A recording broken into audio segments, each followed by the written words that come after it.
the game could see the boxing voice. Tell ThaBoxingvoice.com here with legendary Hall of Fame trainer Teddy Atlas. Teddy, thanks for having us today. No problem.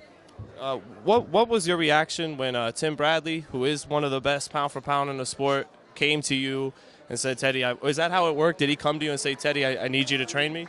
He called me up in my home in New York and asked me if I would train him. Actually, you know, the real genesis of it, we haven't talked about it too much because all that matters is what happened Saturday, nothing else matters. But I do a radio show in New York, a Sirius radio show on Sirius XM radio, and we do it on Tuesday nights. After his fight with Vargas, which was controversial at the end, you know, he won the fight handily, but at the end he got caught, a big shot, and got really to the brink of the cliff, you know. And the referee, of course, thought that he heard the bell, but it was the 10-second warning, and Timothy was still hurt, but I believe he would have survived, but it made it controversial. So we had Tim on as our guest, I guess a week after that. Right. And I'm interviewing him, and I guess the interview went into a training session somehow. Because in the middle of the interview, I decided to ask him, just something told me. So I decided to ask him, do you know why you got hit? And he said, well, Teddy, I got hit with a right hand. I said, no, but do you know why? And such an honest fighter, such an honest kid. You got to be honest if you fight as honestly as he does in the ring. Yeah, there's no BS, there's no lying, there's nothing of that. I mean, that's obvious. And he answered it really honestly. He said, no, could you tell me? I told him, and he thanked me. You know, he's a gracious, just a real gentleman.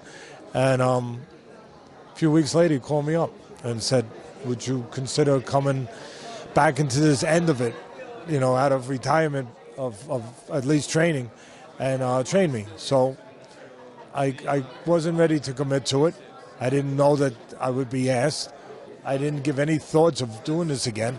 After I trained Povetkin, we won the heavyweight title probably about 4 years. He's undefeated underneath you? Yeah, we won the title, the heavyweight title. And, yeah. And so I hadn't given any thought to coming back, but, you know, at the end of the day, I said, you know what, I'll go out there and I'll spend a few days with you and then make a decision after that. I went out there. I broke film down with him first day in his house, then I went to the gym with him. I saw a good human being. If I'm going to come back, I was going to come back to be around a good human being, not around somebody that I didn't enjoy being around. Right. So that was it. When did this invigorate you? Because your passion for boxing hasn't gone anywhere, obviously. When you know you're known as maybe the most passionate guy that's within the sport, you know, and so but this is I would imagine different from the commentary arena where you have to come back and train a guy. So were you really invigorated by coming with Tim again? And what did you look to bring to the table? Was it more technical stuff or motivation, or what was it, Teddy? Tim doesn't need motivation, my God. This is a kid, you know, who walked through fire to get to the victory stand against Provatnikov. Walked through fire.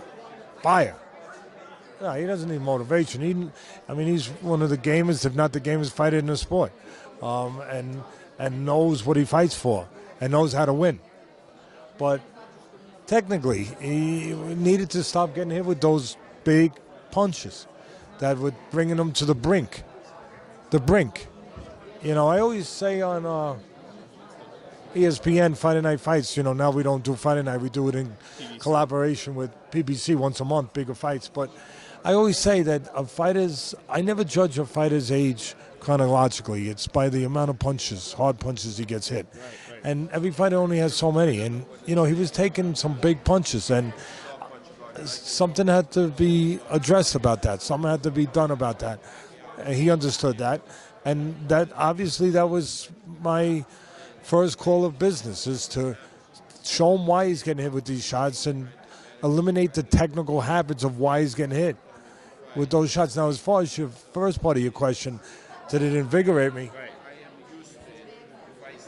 You know, I didn't know that I could enjoy this part of it anymore.